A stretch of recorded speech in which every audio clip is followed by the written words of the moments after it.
Hey guys, what's going on? Today, let's take a look at some movie news.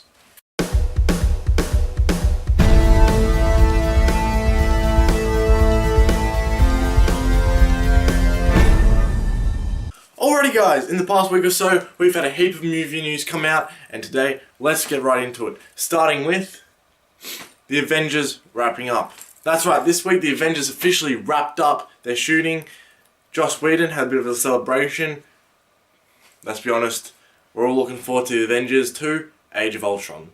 Another movie wrapped up but in a different way this week. Jurassic World officially wrapped up its post-production. This movie, looking forward to it. Let's see if they can recapture the love and the interest and just the experience that we get from watching Jurassic Park. Righto guys, the word on the street is after Expendables 3, we're going to be looking at an Expendables movie. That's right, all the hardcore female action stars from the 80s and 90s. Let's see what they come up with. Terminator 5 finally has its official title. You know, we had Terminator, we had Terminator 2 Judgment Day, we had Terminator 3 Rise of the Machines, we had Terminator 4 Salvation.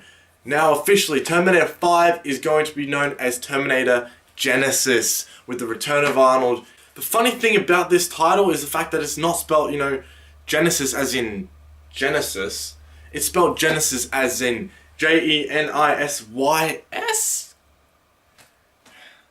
It looks pretty stupid.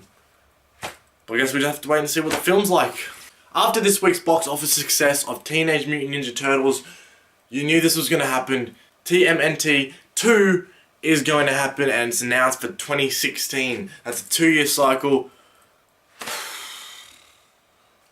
Let's see how that one turns out. Alrighty, from the set of Superman vs. Batman, scheduled for a 2016 release. There has been a number of images and videos of sets taken out that have come out that suggested a massive anti-Superman theme that's going to be portrayed through the entire movie. People tearing down Superman's statue and, people, protesting against Man of Steel and all these different things. I guess, this is the Dawn of Justice movie, so we know it's a prelude to the Justice League.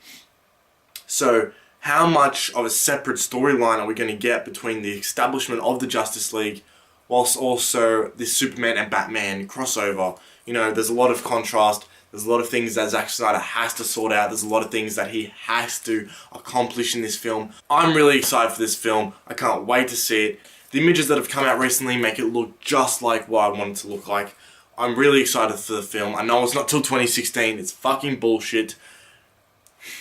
But we have to wait and see. Speaking of Superman vs. Batman in 2016, it has been official that DC has been the one to budge. It has moved their May release date to March in order to avoid a conflict with Marvel's Captain America 3. I was honestly just waiting to see which one would move first, because they're not going to want to open up against each other. And it's official, DC the one to budge. DC, you bitched out this time. More Justice League and Zack Snyder news. Recently, Zack Snyder went onto a radio station and he started discussing how Aquaman could be such a potential threat and how he could actually possibly beat Superman.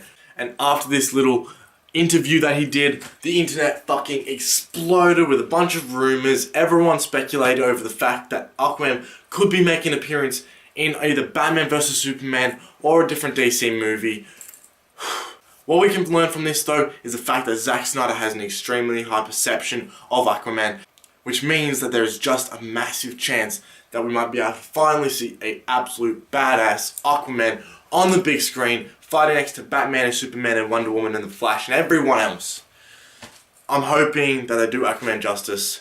And finally, some massive news that came out this past week. Marvel and DC combined have announced that about 40 movies combined, DC and Marvel, will be released in the next 6 years. They've released their cinema dates for up to 2020, and there is just a bunch of dates, a bunch of speculation, what's going to be when's this going to be what, who knows? I mean, when you think about it, we got all the Justice League prequels to do, we got the Justice League itself, we got all the Marvels Phase 2, Phase 3 is going to be beginning, Phase 4 is probably going to be between now and 2020, you just don't know what's going on. There's been reports of a Shazam movie, There's been reports of Green Lantern, Wonder Woman, Flash. It is just mind-blowing the amount of superhero movies that has been coming out in the last 15 years. And by 2020, it is going to just be controlling theaters. Seriously, superhero movies, that is the movies. They are the movies of modern day film. They are the ones we're all excited about. Those are the ones that are going head-to-head. Those are the massive movies. It's not massive blockbusters anymore. It's not these sci-fis and stuff. It's the superhero movies. The superhero movies have returned with a massive vengeance, and in my opinion, you can thank the X-Men franchise for that, minus Last Stand and Wolverine, and you can thank the Dark Knight franchise for that. Is it too much superheroes? I guess we'll have to wait and see if the interest dies down. But if it doesn't become too much, then I'm just as excited to see every other superhero movie. I can't wait to see a whole heap of these movies. I love superhero movies. I love the tone of the superhero movies. I guess we'll just have to find out if it's too much or not. Anyway guys, that's all we got time for today. Tell me, what was your favourite piece of news, or what was the piece of news that excited you the most this week? But if you like what you saw, hit that like button below, subscribe, comment, and I'll see you guys next time.